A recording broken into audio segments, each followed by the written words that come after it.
नमस्कार। आप लोगों का स्वागत है ट्रेनिंग में। लास्ट ट्रेनिंग को हम रिकैप कर लेते हैं। लास्ट ट्रेनिंग हम लोगों का इन्वेंट्री एंड अकाउंट का पूरा ट्रेनिंग हुआ है ना। इस पे हम लोग काफी काम किए हैं, काफी समझे हैं चीजों को। एक बार फिर से हम लोग रिटर्न बैक आएंगे, जीएसटी को लेके, स्टॉक को लेके, अलग अलग टॉपिक को लेके हम लोग रिटर्न बैक आएंगे और इस पर डिस्कस करेंगे। आज हम लोगों का डिस्कशन है सेल्समैन एंड गोडाउन वाइज का। सेल यहाँ पे सेल्समैन है, गोडाउन रिपोर्ट है, ब्रांड रिपोर्ट है, मल्टी ब्रांच कंपनी रिपोर्ट है, लॉयल्टी प्रोग्राम है, मल्टी ईयर रिपोर्ट है, कंपैरेटिव एनालिसिस है, मिसलेनियस कुछ रिपोर्ट है, ई कॉम का रिपोर्ट है और फेवरेट और फ्रीक्वेंट मेन्यू है। तो फेवरेट और फ्रीक्वेंट मेन्यू क्या है आप लोगों को ऑलरेडी मालूम है। किसी भी रिपोर्ट को हम चाहते हैं तो फेवरेट बनाना चाहते हैं तो बन सकता है, किसी रिपोर्ट को हम चाहते हैं फ्रीक्वेंट बनाना, अगर कोई भी रिपोर्ट हम कंटिन्यूअसली ओपन कर रहे हैं तो फ्रीक्वेंट मेन्यू बन जाएगा। तो इसकी जानकारी हम लोगों को ऑलरेडी है। हम लोग आगे बढ़ते हैं। अभी सेल्समैन का रिपोर्टिंग का कॉन्सेप्ट क्या है, तो थोड़ा सा ब्रीफ हम लोग इंट्रोडक्शन ऑलरेडी इस पर ले चुके हैं। सेल्समैन का रिपोर्टिंग क्या है, तो territory wise reporting, state area headquarter, management wise reporting जिसमें एमएसआर, एएसएम, आरएसएम, डीएसएम, तो ये एक स्ट्रक्चर है रिपोर्टिंग का। और सेल्समैन जो है ना, बिल टू बिल रिपोर्टिंग है। जैसे अगर हम लोग देखा जाए, अब सेल्समैन का मतलब हो गया कि यहाँ पे कोई भी बिल बनेगा, तो कोई भी बिल बनेगा उसमें सेल्समैन का नाम सेलेक्ट हो जाएगा। जैसे मैंने एक बिल बनाया 21 सेल्समैन का है, इस पे ऑलरेडी हम लोग डिस्कस एक थोड़ा सा कर चुके हैं। क्या डिस्कशन हुआ था हम लोगों का कि सेल्समैन वाइज रिपोर्टिंग कौन कहाँ पे यूज होता है और सेल्समैन वाइज काम कौन करता है।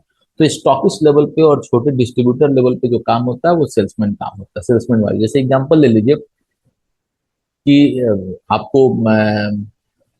आपको पीएनजी कंपनी है ना, प्रॉक्टर एंड गैम्बल या हिंदुस्तान यूनिलीवर कंपनी है। इन लोग का क्या है, ये लोग का बहुत सेल है एफएमसीजी में। और ये लोग पटना में 10-10, 20-20 डिस्ट्रीब्यूटर बनाते हैं। डिस्ट्रीब्यूटर उनका कहने का मतलब है कि अगर एग्जांपल ले लीजिए कि एक डकबंगला रोड में बन गया, एक जगदेव पथ में बन गया, अगर एक कंकड़बाग में बन गया, तो जो डकबंगला रोड में बना तो डकबंगला रोड का 3-4 किलोमीटर के एरिया को कवर करेगा। जो कंकड़बाग में बन गया तो कंकड़बाग का 3-4 एरिया को ये लोग रूट डिफाइन कर देते हैं। और वो जो कंकड़बाग वाले एरिया वाले डिस्ट्रीब्यूटर जो होंगे, उनका काम क्या होगा कि उनके पास रूट प्लान होगा। प्रत्येक एक दिन गैप देकर, 2 दिन गैप देकर, जैसा प्रोडक्ट का खपत है और जिस तरह का प्रोडक्ट का कंजम्पशन है उसके हिसाब से रूट प्लान कर देते हैं। 4-4, 5-5 सेल्समैन, सेल्स के लोग रहेंगे जिनका काम रहता है कि वो उस रूट में जितने भी रिटेलर होंगे, जितने भी उनके कस्टमर होंगे, उनसे ऑर्डर लेना है और ऑर्डर लेके बिल बनवा के उनको डिलीवरी करना है, पैसा लाना है। मार्केटिंग एक्टिविटी ऑलरेडी एक सेपरेट चल रहा है, यहाँ पे डिलीवरी, यहाँ पे सेल्स करना और पैसा लेना और माल डिलीवर करना है। अब यहाँ पे क्या होता है कि अगर बिल वाइज हम लोग नहीं करें, अगर पार्टी वाइज फिक्स कर दे और वो सेल्समैन एक दिन नहीं आया, 2 दिन नहीं आए, तो फिर उनका काम कौन करेगा। तो यहाँ पे क्या होता है कि अगर एक सेल्समैन अगर आज एबसेंट हुए, तो तुरंत क्या होता है कि अगर 5 सेल्समैन है, एक एबसेंट हुए, तो उनके 20 पार्टी है, तो चार लड़कों में बांट दिया जाता है। और वो लोग थोड़ा मेहनत करके क्या करते हैं, अपने एरिया को कवर करते हैं, साथ में उसका भी 5 पार्टी का डिलीवरी कर देते हैं, क्योंकि एक पार्टी का डिलीवरी करने का मतलब वहाँ 20 मिनट, 15 मिनट, 25 मिनट समय लगता है। तो वो डिलीवरी करके अपना निकल के चले आते हैं, है ना। तो उस तरह से बिल वाइज होने से क्या होता है कि डेली एक्टिविटी पे अगर एक पर्टिकुलर एक सेल्समैन नहीं आया और उनको 25 पार्टी के पास जाना है, और 25 पार्टी का आज अगर डिलीवरी नहीं होगा, तो आज जो माल कंजम्पशन होना है उस रिटेलर के पास से जो कंज्यूमर को वो नहीं मिलेगा, और वो नहीं मिलेगा तो ये कंपनी का बहुत बड़ा नुकसान होता है। तो कंपनियां सजेस्ट करती है कि ऐसा नहीं कर सकते हैं आपको डिलीवरी कराना है तो आप बिल टू बिल काम कीजिए, और बिल टू बिल काम करके वहां से आप डिलीवरी कराइए। तो इसके ऊपर एक पूरा का पूरा चलता है बिल वाइज डिस्ट्रीब्यूशन का सिस्टम।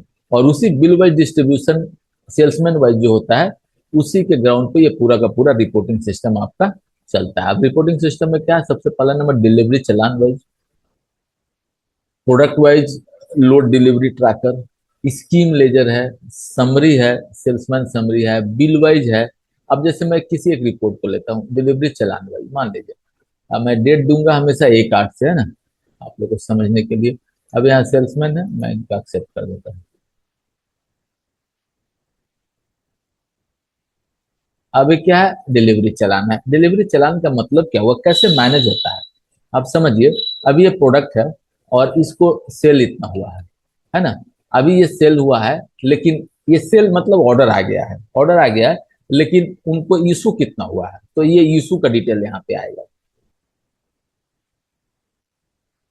इशू का मतलब क्या हुआ, तो वो 25 पार्टी का सेल, 25 पार्टी का ऑर्डर लिए। ऑर्डर लेने के बाद प्रोडक्ट वाइज समरी उनका डिटेल आ गया कि ये कौन कौन सा माल, कितना पीस इनका ऑर्डर है, इनको देना है।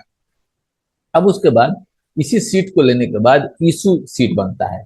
और वो इशू सीट कैसे बनेगा, तो वो जो गोडाउन में जाएंगे अपने ये सीट लेकर, तो वो क्या करेंगे कि इसके हिसाब से उनको ऑर्डर दे देंगे। अब इसी में मान लीजिए 20 पीस का ऑर्डर है, लेकिन एक पैक में 25 पीस होता है, तो पूरा एक पैक दे देंगे कि ले जाइए, 5 पीस और बेच सकते हैं तो बेच के आइएगा, नहीं तो लौटाइएगा। तो ये इशू हो जाएगा। उसके बाद क्या है, रिटर्न। अब ये लेके गए 25 पीस, और वहां पे 2 पीस का ऑर्डर जो और एक आदमी दिया था, 20 पीस का ऑर्डर, 2 पीस का ऑर्डर दिया, वो एक ही पीस लिया, तो इनका टोटल सेल कितना हुआ, 19 पीस। तो कितना लौटा है, 6 पीस इनको लौटाना है यहाँ पे, क्योंकि 25 पीस लेके गए, 20 पीस का ऑर्डर था, 19 बिका, तो यहाँ 6 पीस लौटाएंगे। बैलेंस क्या हुआ, जीरो हो गया। तो यहाँ से जो गोडाउन से माल लिए, डिलीवरी किए, और डिलीवरी करने के बाद जब रिटर्न आए, तो रिटर्न आने के बाद कितना माल बचा वो लौटाएंगे, और उसका जो हिसाब मेंटेन होगा ना, ये पूरा सिस्टम से मेंटेन हो जाएगा। उसमें एमआरपी कितना है, बैलेंस अमाउंट कितने रुपए का माल इनका बैलेंस रह गया, और उसका रेट के हिसाब से क्या है। अब इस चीज को आप लोग को फिर से एक बार समझाते हैं, कैसे ये कैसे मैनेजमेंट है, कितना टफ टास्क होता है। जो जो सेल्स में, जो ग्राउंड लेवल के सेल्स में लड़के लोग रहते हैं, हो सकता है कि उनको उतना अच्छा नॉलेज नहीं हो, मैथमेटिक्स उनका उतना स्ट्रांग नहीं हो, कैलकुलेशन नहीं कर पाते हैं वो, लेकिन वो काम कर रहे हैं। अब वो काम कर रहे हैं, तो उनका सिस्टम कैसे बिल्ट होगा, उनका सिस्टम बिल्ट होगा।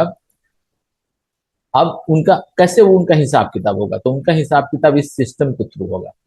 उनको जब माल दिया जाएगा तो यहाँ एंट्री होगा, यहाँ एंट्री नहीं होगा, वो चलान का एक है, सेल चलान है, सेल ऑर्डर है, वहां एंट्री होगा। और उसके बाद जो बिलिंग होगा वो हिसाब यहाँ हुआ। अब इसमें से इसको माइनस करके यहाँ दिखाएगा कितना उनको रिटर्न लौटाना है। अभी जब माल उठाएंगे तो अपने गिन के उठाएंगे, बेचेंगे जब वहां पे डिलीवरी करेंगे तो देख देख के बेचेंगे। और रिटर्न जो हुआ वो ये रिटर्न हुआ, इनको लौटाना है, और उतना आके लौटा दिए। और उसके बाद जब लौटाएंगे तो ये हुआ, तो बैलेंस का यहाँ पे मैनेज हो गया। अब अगर जीरो जीरो हो गया तो उनके हिसाब सब परफेक्ट है। अगर प्लस हो रहा है तो वहां भी देखना है, कुछ गड़बड़ हो रहा है, माइनस हो रहा है तो वहां भी देखना है, उनको चेक करना है। तो ये क्या हुआ, डिलीवरी चलान रिपोर्ट, मतलब कि जो सेल्स में आदमी गया वो जब शाम को लौट के आएगा तो उसका हिसाब इस पेपर से हो जाएगा। और ये हिसाब पेपर से कैसे होगा, तो इसका सेल ऑर्डर में एंट्री होगा, सेल में एंट्री हो रहा है, रिटर्न करेंगे तो परचेज ऑर्डर में एंट्री होगा, और बैलेंस होकर यहाँ तक फिगर आ जाएगा, है ना। हम लोग जब सेल्समैन वाइज एक पूरा कंप्लीट स्टडी करेंगे ना, तो फिर हम लोग एक बार इस पे आएंगे, लेकिन अभी थोड़ा हम लोग को समझ लेना है ये। अब हम लोग आगे बढ़ते हैं। इसी में प्रोडक्ट वाइज डिलीवरी ट्रैकर है, स्कीम लेजर। स्कीम लेजर क्या बोलते हैं, अब जैसे इसको हम देखते हैं एक बार। कोई भी एक प्रोडक्ट ले लीजिए, इसी को कंपनी ले लीजिए, अब मान लीजिए इसका स्कीम होता, अब नहीं है। अब जैसे क्या है कि जो एफएमसीजी कंपनी होती है वो क्या कहती है, वो कहती है कि अभी 1 तारीख से ये स्कीम चल रहा है, पेपर में ऐड वगैरह सब आने लगा कि आप 1 तारीख को ये 10 वो सामान खरीदेगा तो एक फ्री मिलेगा, ऐसा करके स्कीम आने लगा। और रिटेलर को क्या होता है कि उस मोमेंट में स्कीम देना रहता है, कंपनी से माल आने में टाइम लगेगा,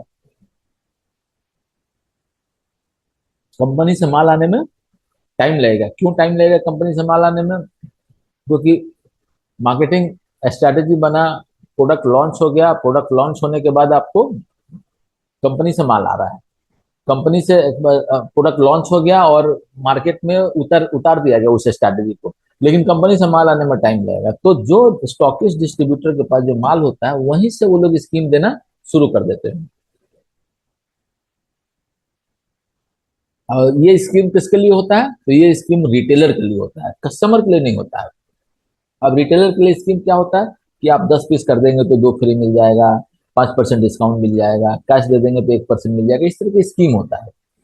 अब ये स्टॉकिस्ट वो स्कीम को धाधर देना शुरू कर दिए, और कंपनी लास्ट में बोलेगी कि आप किसको किसको कितना स्कीम दिए हैं उसका रिपोर्ट दीजिए, और उसके बेस पे उनको रिइंबर्समेंट मिलेगा।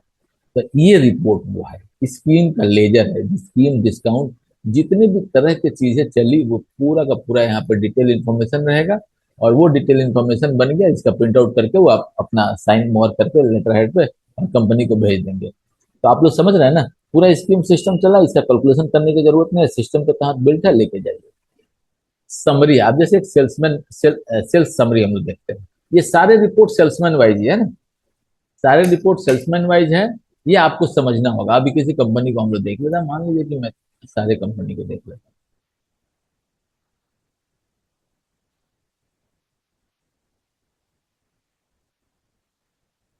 एक ही सेल्समैन है लेकिन मैंने सेलेक्ट कर दिया सब।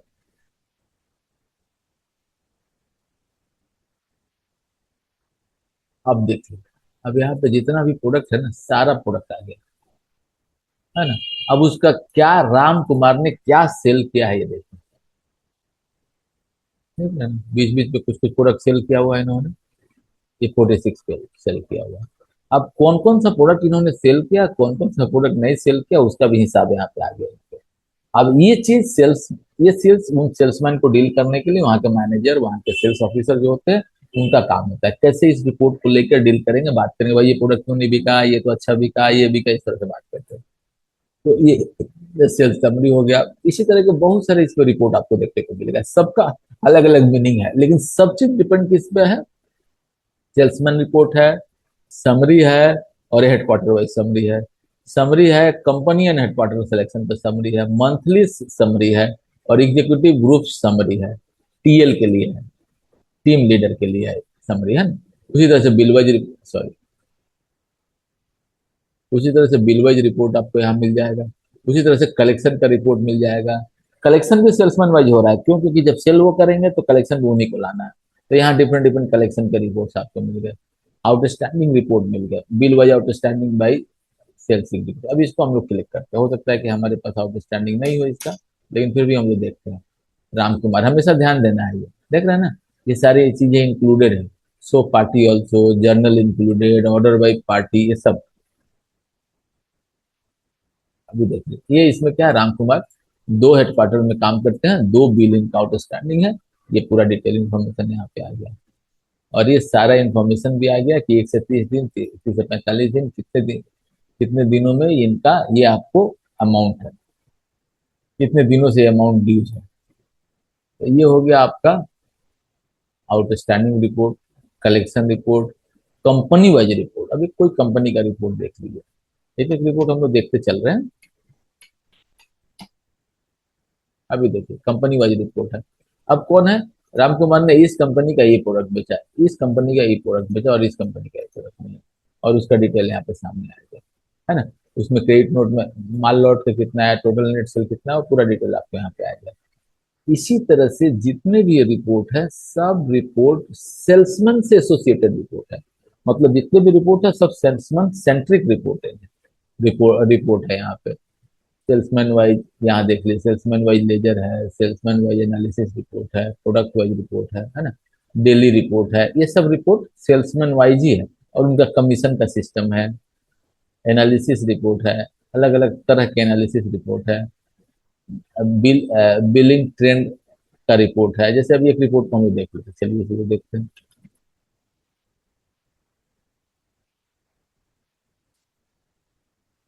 अब देख रहे हैं ना बिलिंग ट्रेंड क्या है, बिलिंग ट्रेंड रिपोर्ट है। अब ये कंपनी है, पार्टी है, टोटल बिल कितना हुआ, कितना प्रोडक्ट, कितना एवरेज बिल प्रोडक्ट है, यूनिक प्रोडक्ट कितना है ना। ये यूनिक प्रोडक्ट देखते हैं, जैसे एक प्रोडक्ट खूब चल रहा है, वही केवल बिक रहा है कि अलग अलग प्रोडक्ट भी बिक रहा है। इनका टर्नओवर 1 करोड़ रुपए का है, लेकिन एक प्रोडक्ट से है कि मल्टीपल प्रोडक्ट है, ये सब चीजें लोग देखते हैं। तो यहाँ पे अब सेल्समैन वो जो रिपोर्ट है, जिस ऑर्गेनाइजेशन में मान लिया आपने सर्विस दिया और लगा दिया कि हाँ चलिए आप यहाँ से देखिए, उन लोगों को खुद भी बहुत सारा अपना काम करेंगे और बैठ बैठ के रिपोर्ट देखेंगे, समझ में आ जाएगा। या आपसे भी बात करेगी, इस तरह का रिपोर्ट है, उस तरह का रिपोर्ट क्या है, तो आपको 10 मिनट बैठ के देखना पड़ेगा कि कौन सा रिपोर्ट कैसा है, और उसके बाद आप आगे बढ़े। कंट्रीब्यूशन रिपोर्ट है, कंट्रीब्यूशन रिपोर्ट क्या है, कंपनी वाइज कंट्रीब्यूशन रिपोर्ट। एक रिपोर्ट हम लोग देख लेते हैं, लेकिन यहाँ पे अभी हम लोग का एक ही सेल्समैन का नाम हम लोगों ने बनाया हुआ है, लेकिन देखिए कंट्रीब्यूशन रिपोर्ट कैसे। ओवरऑल ओवरऑल सेल्स कितना है, ये है, आउटस्टैंडिंग कितना है, ये है ना। अब कंपनी वाइज कंट्रीब्यूशन कितना है, और सेल्समैन वाइज कंट्रीब्यूशन कितना है। अब ये जो सेल हुआ है ना, इसमें इस कंपनी का कंट्रीब्यूशन इतना है, इस कंपनी का कंट्रीब्यूशन इतना है, इस कंपनी का कंट्रीब्यूशन इतना, देख रहे हैं ना आप लोग, सेल्स में, आउटस्टैंडिंग में और क्रेडिट में, यहाँ पे कोई क्रेडिट नहीं है। अब यहाँ पे देखिए सेल्समैन तो एक ही है, अगर मल्टीपल रहता तो पूरा का पूरा सेल इसी ने किया है, तो 100% कंट्रीब्यूशन है इसका, है ना, क्लियर हो रहा है ना। तो कंट्रीब्यूशन रिपोर्ट है, एक पर्टिकुलर कंपनी का ऑर्गेनाइजेशन, उसके अंदर चार पांच कंपनियों का काम होता है, तो कंपनियों का सेल वर्सेस, और साथ में सेल्समैन का कंट्रीब्यूशन, है ना। तो इस तरह से वेराइटी वेराइटी की रिपोर्ट इसमें आपको मिल जाएंगे जो आप काम कर सकते हैं। अब हम लोग आते हैं गोडाउन वाइज रिपोर्ट में। गोडाउन वाइज के लिए थोड़ा सा हम लोग को एक सेल एंट्री मारना पड़ेगा, चलिए हम लोग पहले एक सेल एंट्री मार देते हैं।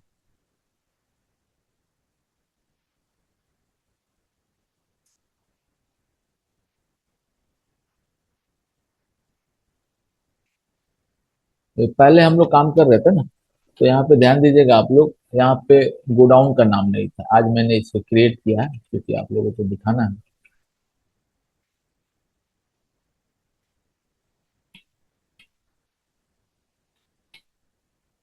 देखिए एक गोडाउन,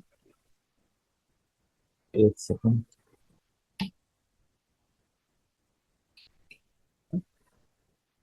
गोडाउन जब हम लोग बनाएंगे ना, तो वहाँ पे हम लोगों को बताना पड़ता है कि कौन सा गोडाउन हमारा शॉप है जहाँ से बिलिंग होगा रेगुलर बेसिस पे, तभी गोडाउन का लिस्ट खुलेगा, है ना। नहीं तो गोडाउन का लिस्ट नहीं खुलेगा। क्यों नहीं खुलेगा? क्योंकि हम किसी भी गोडाउन से बिल नहीं कर सकते हैं, स्टॉक माइनस प्लस कर सकते हैं। अगर हमको सारे गोडाउन से बिल करना है तो सारे को मुझे बताना पड़ेगा कि यहाँ से भी बिलिंग हो सकता है ना, तभी जाके काम होगा। ठीक है, तो ये बिलिंग शुरू हो गया यहाँ पे। फिर से मैं देखता हूँ आपको, यहाँ पे हम लोग गए गोडाउन में, यहाँ पे हम लोग जीवन दिखेगा। क्यों जीवन दिखेगा? G2 भी है, लेकिन बिलिंग केवल जीवन से हो सकता है, G2 से हो ही नहीं सकता है। अगर हम G2 को भी सेलेक्ट कर देंगे वहां पे, तब जाकर G2 भी आना शुरू होगा। क्लियर हुआ? लेकिन परचेज में जाएंगे तो हम लोग जीवन G2 मैंने किसी में भी परचेज कर सकते हैं, लेकिन सेल करेंगे तो सोप से केवल सेल करेंगे। ठीक है, चलिए एक एक हो गया हम लोगों का।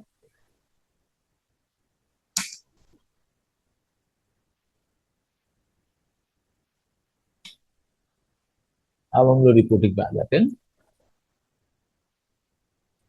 अभी गोडाउन में, गोडाउन ट्रांसफर है। पहले गोडाउन ट्रांसफर क्या है हम लोग को समझना है। तो कभी भी गोडाउन ट्रांसफर पे चलिए पहले समझते हैं हम लोग। गोडाउन ट्रांसफर क्या है कि एक गोडाउन से दूसरे गोडाउन में जब हमारा माल जाएगा तो कैसे जाएगा। जीवन में कुछ हमारा माल रखा हुआ है और उसको हमको लेके चलना है G2 में, है ना। अब उसमें कुछ लोरी लोरी नंबर वगैरह डालना है, डाल सकते हैं, ड्राइवर डाल सकते हैं, पेट्रोल भी डाल सकते हैं ना। कौन सा प्रोडक्ट है? तो Pro 1 था, है ना। कितना रखा हुआ है इसमें? तो आपको ऑलरेडी 10 पीस था, है ना। 10 पीस एंटर प्रेस कर दिए, है ना। अब ये क्या होगा, जीवन से माइनस होके G2 में चला गया और इसको एक्सेप्ट कर देते हैं अभी, है ना। क्लोज कर दिए हम। अब हम जब रिपोर्ट देखेंगे ना, तो यहाँ पे गोडाउन ट्रांसफर का रिपोर्ट दिखाएगा, है ना। गोडाउन ट्रांसफर हमने कब से कितना किया है,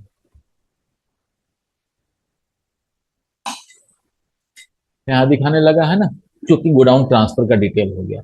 उसी तरह से जब हम लोग आगे बढ़ेंगे ना, तो गोडाउन का स्टॉक लेजर दिखाएगा। अभी देख ले, समझना है हम लोग को यहाँ पे, ये स्टॉक लेजर एक अलग है और ये स्टॉक लेजर गोडाउन का दिखाएगा। तो उस गोडाउन का स्टॉक मूवमेंट कैसा है, उसी तरह से प्रोडक्ट वाइज गोडाउन का दिखाएगा, प्रोडक्ट लेजर दिखाएगा, सेल्स एंड स्टॉक स्टेटमेंट दिखाएगा। अब जैसे सेल्स एंड स्टॉक स्टेटमेंट में समरी देखता हूँ, 1 मिनट के लिए देख लेते हैं, है ना। तो यहाँ पे 1 8 26 से 11 8, ठीक है, एंटर। अब देखिए यहाँ पे गोडाउन पूछेगा, वहां पे गोडाउन नहीं पूछता है, यहाँ पे गोडाउन पूछेगा। उस गोडाउन का, किस गोडाउन का स्टॉक देखना चाहते हैं, अभी से एक गोडाउन वाइज स्टॉक दिखाएगा आपको। अब उस गोडाउन में जीवन में हमको लगता है कि कोई स्टॉक हम लोगों ने नहीं डाला है, ठीक है। अब उसी तरह से आपको गोडाउन ट्रांसफर का प्रोडक्ट वाइज का डिटेल दिखाएगा, इनवॉइस का डिटेल दिखाएगा, किस गोडाउन में कौन सा प्रोडक्ट क्या कैसे एक्सपायर कैसे मूवमेंट हुआ है। तो अब यहाँ पे हम लोग देखेंगे, ये मेनू के नाम से समझना है, गोडाउन है और गोडाउन के अंदर जितने भी रिपोर्ट है सब गोडाउन से एसोसिएटेड रिपोर्ट होंगे और गोडाउन का ही रिपोर्ट यहाँ पे दिखेगा। तो हम लोगों को इसी से समझना है। अब जैसे 1 मिनट के लिए आप चले आइए अगर इस रिपोर्ट में, देखिए यहाँ पे स्टॉक से एसोसिएटेड रिपोर्ट है, ये सारे रिपोर्ट क्या है, स्टॉक। तो इसमें यहाँ पे अगर दोनों गोडाउन में कुछ माल है तो दोनों का दिखाएगा, कहीं गोडाउन मेंशन नहीं करेगा, वो टोटल स्टॉक दिखाएगा। सॉफ्टवेयर में टोटल स्टॉक कितना मेंटेन हो रहा है वो दिखाएगा। लेकिन यहीं पे जब हम लोग यहाँ पे आएंगे तो ये अब इंडिविजुअल एक एक गोडाउन के बारे में बात करने लगेगा। इस गोडाउन में क्या रिपोर्ट है, उस गोडाउन में, सारे रिपोर्ट में गोडाउन मेंशन होगा यहाँ पे। तो हम लोगों को यहाँ ध्यान देना है कि अगर कोई गोडाउन वाइज काम करता है तो उसको स्टॉक देखना है तो सीधा यहाँ पे आएगा, टोटल स्टॉक देखना वहां देखेगा। उसी तरह से ब्रांडिंग है ना, ब्रांड वाइज रिपोर्ट है। अब ब्रांड वाइज पार्टी रिपोर्ट है ना। अब एक मैं जस्ट रिपोर्ट देखता हूँ, है ना, लेकिन ये रिपोर्ट अभी दिखाएगा नहीं, क्यों? क्योंकि हम लोग, अच्छा ब्रांड तो है यहाँ पे, चलिए देखते हैं। हाँ, ब्रांड बना हुआ है, ब्रांड वाइज रिपोर्ट आपको दिखा दिया है ना। अभी ब्रांड क्या है, अब हम लोग उस दिन डिस्कस कर रहे थे ऑलरेडी, एक दिन ब्रांड के बारे में जो मैं डिस्कस कर रहा था आप लोगों से, ब्रांड क्या है यहाँ पे, तो प्रोडक्ट कैटेगरी, यही ब्रांड है। लेवल 1, लेवल 2, लेवल 3, लेवल 4, है ना। अभी ब्रांड में हम लोग क्या डिस्कस करते हैं, तो जैसे कि कोई आदमी, कोई बिजनेस क्लास अगर चाहते हैं कि पूरा स्ट्रक्चर बना दे, किस चीज का स्ट्रक्चर, तो अपने प्रोडक्ट का स्ट्रक्चर।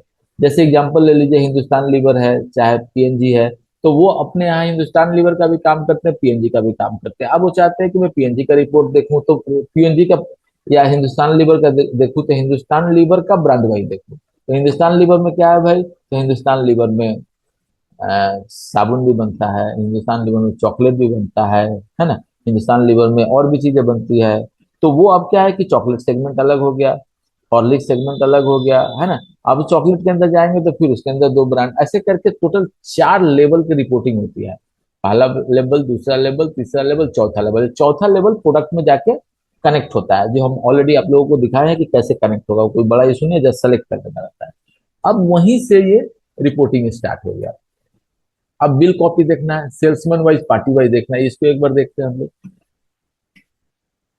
यहाँ भी ब्रांड आ गया, समझ रहे हैं ना। जब हम ब्रांड रिपोर्टिंग में देखेंगे तो यहाँ भी पार्टी वाइज, सेल्समैन वाइज, इस ब्रांड का किस बिल में हुआ, किस पार्टी को हुआ, कौन सेल्समैन ज्यादा बेचा, ये सारी चीजें होंगी। लेकिन सब जगह का एंगेजमेंट क्या होगा, तो ब्रांड होगा। अब यहाँ पे सेल्समैन है, और यहाँ पे अभी हेडक्वार्टर है ना, सीरीज है, सेलेक्ट करेंगे इस ब्रांड का। ये ब्रांड 4 है। ब्रांड 4 कौन सा है, चौथे लेवल का ब्रांड है ना। ये ब्रांड के कॉन्सेप्ट को थोड़ा समझना है हम लोग को, है ना।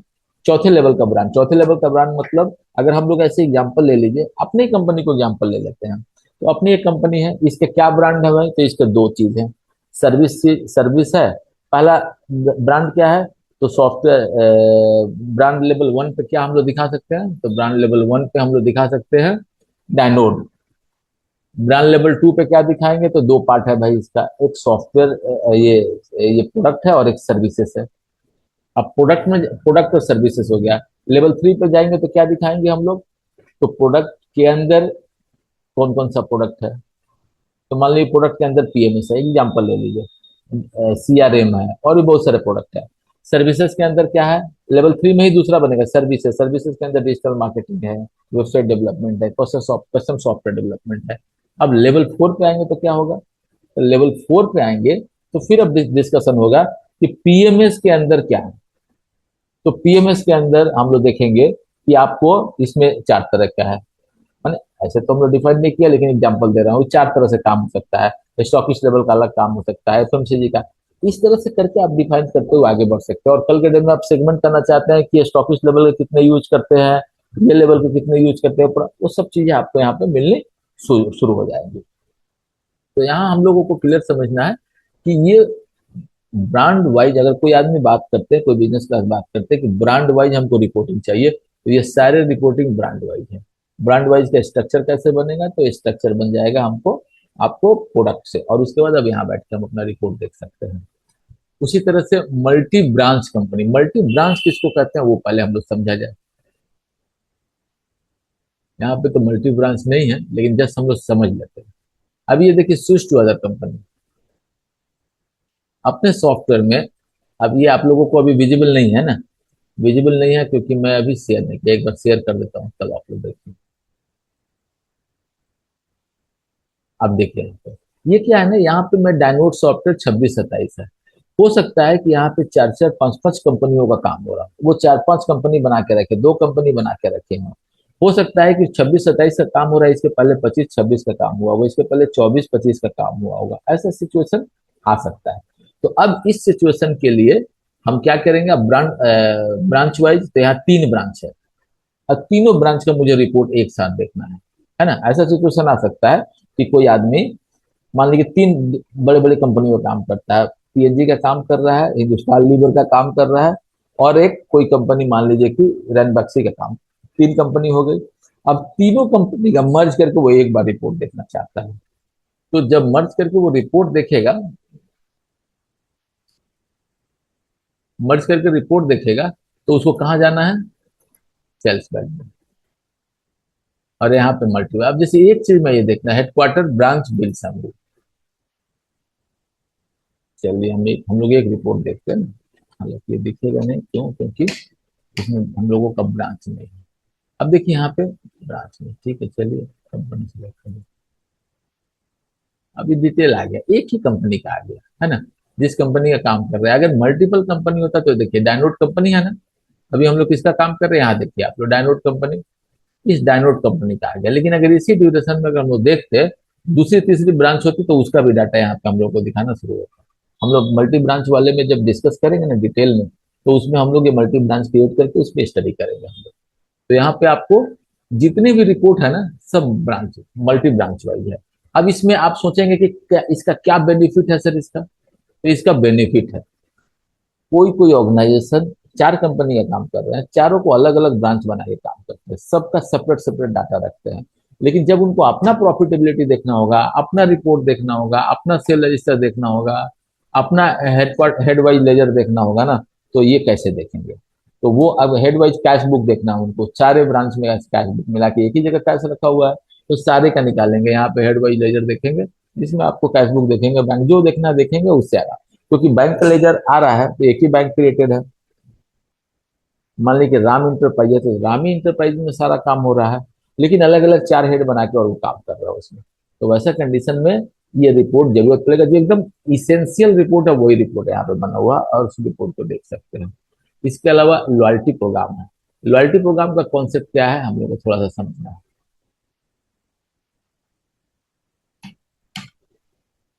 अब देखिए कार्ड किसी का बना हुआ नहीं है, लेकिन लॉयल्टी प्रोग्राम का कार्ड वाइज है, सब मास्टर बना हुआ है यहाँ पे, पार्टी वाइज। तो अब यहाँ क्या हुआ, मल्टी ईयर है। तो मल्टी ईयर में क्या हम लोग कर रहे हैं, तो मल्टी ईयर में लास्ट ईयर मतलब 26-27 है, और 26-27 के पहले 25-26 पे काम हुआ है, 25-26 के पहले 24-25 में काम हुआ है। तो अब कंपेयर करना चाहते हैं, जो बिजनेस क्लास है वो कंपेयर करना चाहते हैं कि लास्ट ईयर में इस क्वार्टर में कितना सेल किया था इसमें। ऐसे ऐसे रिपोर्ट्स बनने लगते हैं मल्टी ईयर के। तो वो मल्टी ईयर का रिपोर्ट है आपका यहाँ पे प्रॉपर दिखाया जा सकता है। अब जैसे हम लोग पहले मल्टी ईयर सिलेक्शन बना दे देते हैं। अब देखिए यहाँ पे मल्टी ईयर सिलेक्शन नहीं है, हमने मल्टी ईयर का डाटा नहीं रखा हुआ, इसीलिए नहीं आ रहा है। मल्टी ईयर के डाटा के देख के भी बात करेंगे हम लोग। लेकिन अभी हम लोग यहाँ देखेंगे कि मल्टी ईयर के जितने भी रिपोर्ट है ना, वो सब यहाँ पे, जैसे multi year party sale comparison. अब मैं देखने की कोशिश कर रहा हूँ, हालांकि दिखेगा नहीं क्योंकि मल्टी ईयर का डाटा ही नहीं है यहाँ ऑर्गेनाइजेशन नहीं, हम लोग एक्सेप्ट करेंगे, ऐसे ब्लैंक रह जाएगा या कुछ डाटा खुल जाएगा। इस साल का डाटा खुल जाएगा, इस साल का डाटा खुल गया है ना। लेकिन यहीं पे हमें ना, हमें अगस्त 26 का जो है ना खुल रहा है ना, ये अगस्त 25 का भी खुलना चाहिए डाटा यहाँ पे। और ये डाटा खोल के हम लोग यहाँ देख सकते हैं, हेडक्वार्टर का टोटलिंग हो गया, और उसके साथ अगस्त का आपको उसके पहले अगस्त 2025, अगस्त 2024, इस तरह से आपको डाटा खुलना शुरू हो जाएगा। तो दिस ईयर, लास्ट ईयर, उसके लास्ट ईयर, मल्टी ईयर का, और कितने सालों का खुलेगा यहाँ पे सिलेक्शन होता है, उसके बाद सारे रिपोर्ट्स इसमें आपको आ जाएंगे, जो दिखना शुरू हो जाएंगे। कंपेरेटिव एनालिसिस रिपोर्ट है। अब ये जितने भी रिपोर्ट थे सेक्टर वाइज रिपोर्ट हुए। जो सेल्समैन के ऊपर काम करता है उसको ले रिपोर्ट करेगा, जो गोडाउन वाइज मैनेज करता है, बहुत सारे लोगों के पास गोडाउन ही नहीं होगा, बहुत सारे लोग सेल्समैन वाइज काम ही नहीं करते हैं, उनका काम करने का स्टाइल अलग है। उनका काम करने का क्या स्टाइल है, तो माल ऑर्डर आएगा और माल में ट्रांसपोर्ट से भेज दूंगा। कुछ लोग काम करने का स्टाइल है कि कस्टमर आके माल लेना से लेके जाएंगे, तो उनको सेल्समैन की जरूरत नहीं है। कुछ लोगों का एक ही गोडाउन होता है, बड़ा सा गोडाउन है, उसी में काम कर रहे हैं, उसी में माल रख रहे हैं, वहां से निकाल के बेचते हैं, तो उनको गोडाउन की जरूरत नहीं पड़ेगी। कुछ लोगों को ब्रांड की जरूरत नहीं पड़ेगी, लेकिन कुछ लोगों को ब्रांड की जरूरत पड़ेगी। तो ये जो चीजें है ना, ये सब चीजें आपको वैसे जगह जरूरत पड़ेगी, यहाँ तक जहाँ पे स्पेसिफिक, मतलब 10 कस्टमर को आप डील कर रहे हैं ना, तो कोई एक कस्टमर आपका सेल्समैन वाइज यूज करेंगे, कोई एक कस्टमर हो सकता है गोडाउन वाइज यूज कर रहे हैं। तो बहुत ज्यादा आपका यूजेज नहीं है यहाँ पे, है ना। हम लोग अभी रिपोर्ट जो देखे हैं ना, इसका बहुत यूजेज है, सबको यूज करना है। लेकिन इसमें कुछ लोगों को यूज करना है, कुछ लोग यूज करने की जरूरत नहीं पड़ेगी, उनको नहीं है। मल्टी ईयर में भी बहुत सारे लोग नहीं यूज करते, लेकिन कुछ स्टैंडर्ड कंपनियां हैं जो कि ऑर्गेनाइजेशन है, जो कि अपने पुराने नए सब साल को एनालाइज करके देखना चाहते हैं, तो उनका ये रिपोर्ट उनको जरूरत पड़ सकता है ना, तो वो यूज करेंगे, तो आपसे बात करेंगे। कंपैरेटिव एनालिसिस है ना, ये सारे लोगों को जरूरत पड़ेगा, लेकिन थोड़ा सा अलग हट के रिपोर्ट है। ये भी वैसे लोग जो इंटेलिजेंट बिजनेसमैन है, वो उनको समझना रहता है चीजों को, तो वो देखेंगे। इसमें मैं दो तीन रिपोर्ट आप लोगों को एक्सप्लेन करता हूँ, जो बहुत शानदार रिपोर्ट है। जैसे सबसे पहला number, all SOPC stock company वाली रिपोर्ट है ना। क्या ये रिपोर्ट है, देखो, all SOPC, sale opening purchase closing, इसको वर्ड यूज करते हैं हम लोग। देखिए, मान लीजिए मैं 1/8 से 26/8 कहीं एक इसी का देखता हूँ, है ना। जितनी कंपनियां मैं एक्सेप्ट कर देते हैं, जितनी कंपनियां,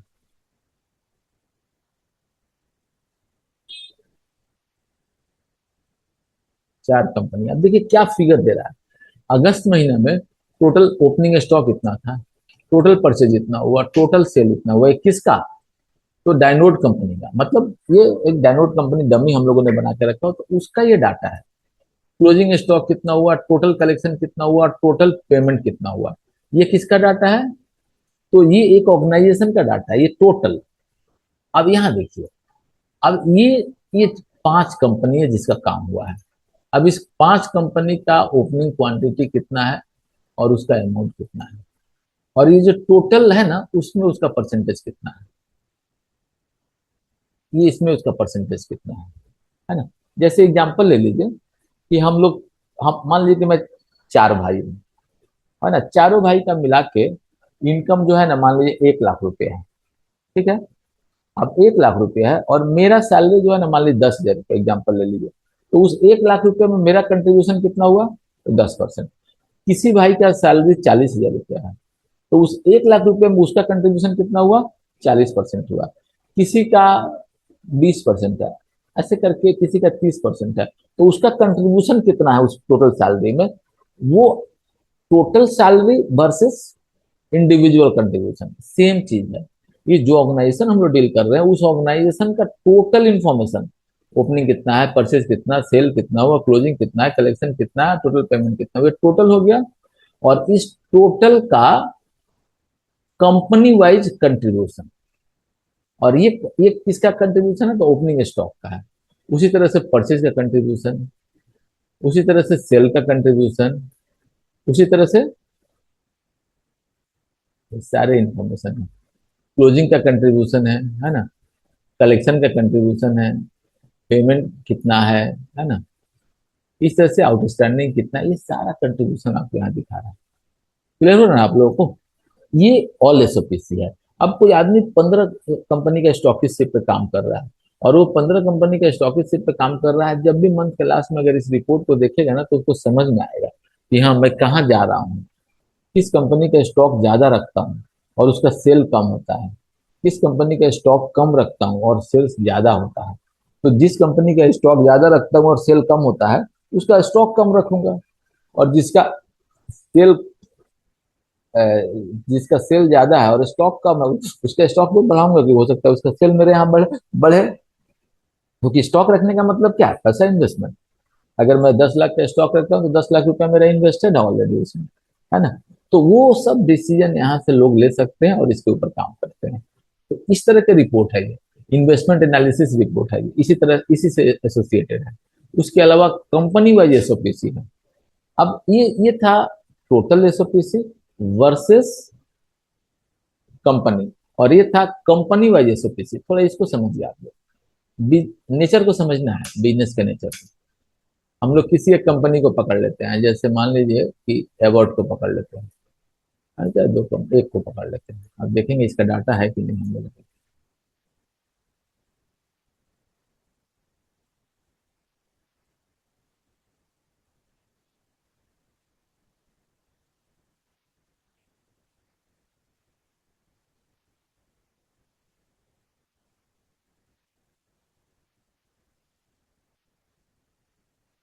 रिपोर्ट तो थोड़ा लंबा है, प्रोडक्ट वाइज रिपोर्ट है जो।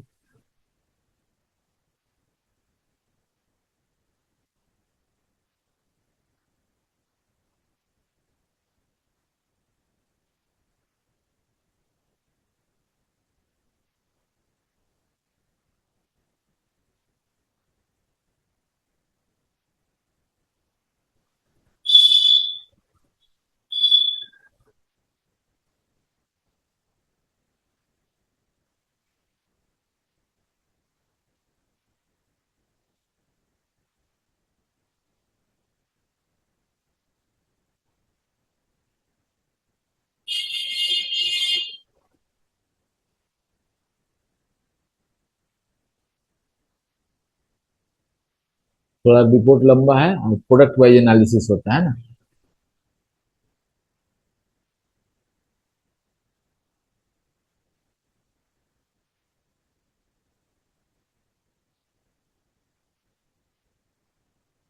देखो ये रिपोर्ट आ गया। अब इस रिपोर्ट में क्या दिया हुआ है, इसका ओपनिंग स्टॉक कितना, परचेस कितना हुआ, और सेल्स कितना हुआ, और क्लोजिंग स्टॉक कितना है ना। और उसके हिसाब से प्रोडक्ट वाइज कंट्रीब्यूशन कितना है ना। अब चूंकि सेल्स नहीं है तो इसलिए डाटा आपको नहीं दिखा रहा है, केवल ओपनिंग क्लोजिंग दिखा रहा है। लेकिन प्रोडक्ट वाइज कंट्रीब्यूट, अब मान लीजिए कि कोई कंपनी है जिसका 50 प्रोडक्ट है और उसका टोटल सेल होता है, एक प्रोडक्ट है वही सेल कंट्रीब्यूट करता है 90%, और बाकी प्रोडक्ट है वो कंट्रीब्यूट नहीं करता, और अननेसेसरी में बाकी प्रोडक्टों का स्टॉक रखता हूँ, वो कैरी फॉरवर्ड कर रहा हूँ। तो उसके लिए आदमी डिसीजन लेता है, और डिसीजन लेकर और आदमी जो प्रोडक्ट बिकता है उसी का स्टॉक रखेंगे, जो नहीं बिकता उसका स्टॉक कम रखेंगे, कम रखेंगे। तो ये सब डिसीजन लिया जा सकता है यहाँ के रिपोर्ट से। बहुत सारे और भी रिपोर्ट है, मंथली कंपनी वाइज है, मंथली कंपनी सेल्स और परचेस का है, स्टॉक रिपोर्ट ट्रांजेक्टेड प्रोडक्ट का है ना। यहाँ नॉन ट्रांजेक्टेड पार्टी है, entry versus entry, retail retail, ये सारे रिपोर्ट्स हैं जो आपको एनालिटिकल रिपोर्ट है। जो रिपोर्ट आप देखते हैं तो आपको कुछ उससे समझ में आएगा कि हाँ एग्जैक्ट डाटा मेरा क्या है और कैसे मुझे इस पे काम करना है। इसके बाद मिसलेनियस कुछ रिपोर्ट्स बने हुए हैं, जो ऐसे ऐसे रिपोर्ट्स हैं जो कि आपको किसी को जरूरत है किसी को नहीं जरूरत है, जैसे अभी कमिटमेंट रिपोर्ट। अब क्या है कि मैनेजमेंट रिपोर्ट इसमें बहुत बने हुए हैं, और मैनेजमेंट रिपोर्ट जिसमें एमएसआर, एएसएम, आरएसएम, डीएसएम होते हैं, तो उनके लिए मैनेजमेंट टीम क्या करती है ना कि कमिटमेंट लेती है कि आपका कितना कमिटमेंट रहेगा, कितना आप सेल करेंगे, ये सारे डिस्कशन होते हैं। तो उसका एक पूरा एक रिपोर्ट बना हुआ है इसमें। उसी तरह से स्कीम सर्कुलर, जो स्कीम एंट्री करते थे हम लोग परचेज में, एडिशनल रिपोर्ट में लेबर लेजर है, एलसी नंबर रिपोर्ट है। लेबर लेजर क्या है, तो लेबर लेजर है जैसे हम लोग जो प्रोडक्शन करते हैं, जो कन्वर्सन है, जो मैंने बताया था कि 25 केजी 50 केजी आटे का बोरा से 2 केजी करके ऐसे बनेगा, उसका रिपोर्ट है। प्रोडक्शन कन्वर्सन का डिटेल रिपोर्ट है, मास्टर रिपोर्ट है, और लोन अलॉटमेंट का कुछ रिपोर्ट आपको बने हुआ है यहाँ पे सारे, है ना। लोन एक्टिविटी वाले रिपोर्ट, ई कॉमर्स का रिपोर्ट है। एक चीज आप लोगों को, अभी मैं आज ट्रेनिंग होने वाला था 8 बजे, थोड़ा सा हम लोग मिस कर गए, थोड़ा एक ट्रबल आ गया, टेक्निकल इसलिए नहीं हो पाया। लेकिन मैं कल 8 बजे आप लोगों के साथ कनेक्ट होऊंगा, आप लोग 8 बजे जरूर कनेक्ट होइएगा।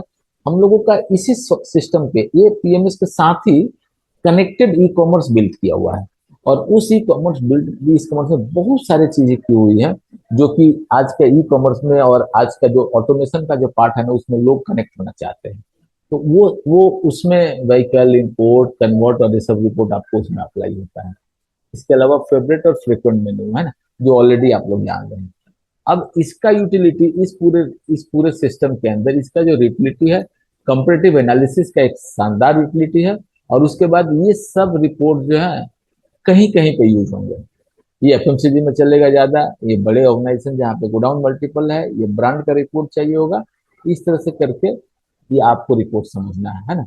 तो इस रिपोर्ट को समझने के लिए आपको ऐसे आप खोल कर देख सकते हैं, रिपोर्ट को समझ सकते हैं। लेकिन जनरली ये सब रिपोर्ट जो मिलेगा, जब कस्टमर साइड पर हम लोग बैठेंगे और कस्टमर जब उस पर काम करेंगे ना, तो उनका रिपोर्ट खोल कर देखेंगे तो मालूम चलेगा, अच्छा वो ये रिपोर्ट है, ये रिपोर्ट है। एक बार किसी के साथ बैठ गए और और उनको समझाते हुए हम लोग समझ के, और एक काम हो जाएगा। ये हो गया हम लोगों का सेकेंड रिपोर्ट। कल हम लोग डिस्कस कर रहे हैं आपको टेरिटरी मैनेजमेंट रिपोर्ट। तो टेरिटरी मैनेजमेंट रिपोर्ट में अभी हम लोग के पास क्या है, तो टेरिटरी मैनेजमेंट का पूरा रिपोर्ट है। टेरिटरी मैनेजमेंट और आपको मैनेजमेंट हायरार्की, दोनों में डिफरेंसेस है, ऑलरेडी हम लोग डिस्कस कर चुके हैं। क्या डिफरेंसेस है? तो टेरिटरी फिक्स हो जाता है, बिहार स्टेट है, बिहार स्टेट के अंदर एरिया होगा, एरिया के अंदर हेडक्वार्टर होगा, हेडक्वार्टर के अंदर पार्टी होगा। और मैनेजमेंट के केस में जाएंगे तो मैनेजमेंट के रिपोर्ट में क्या है, तो डीएसएम होंगे, आरएसएम होंगे, एएसएम होंगे। टेरिटरी में कभी चेंजेस नहीं होगा, एक पार्टी एक हेडक्वार्टर से उठ कर दूसरे हेडक्वार्टर में नहीं जा सकती है। लेकिन मैनेजमेंट वाले केसेस में क्या होगा कि एक आरएसएम या एएसएम एक एरिया से उठ के दूसरे एरिया में जा सकते हैं, दूसरे एरिया से उठ के तीसरे एरिया में जा सकते हैं।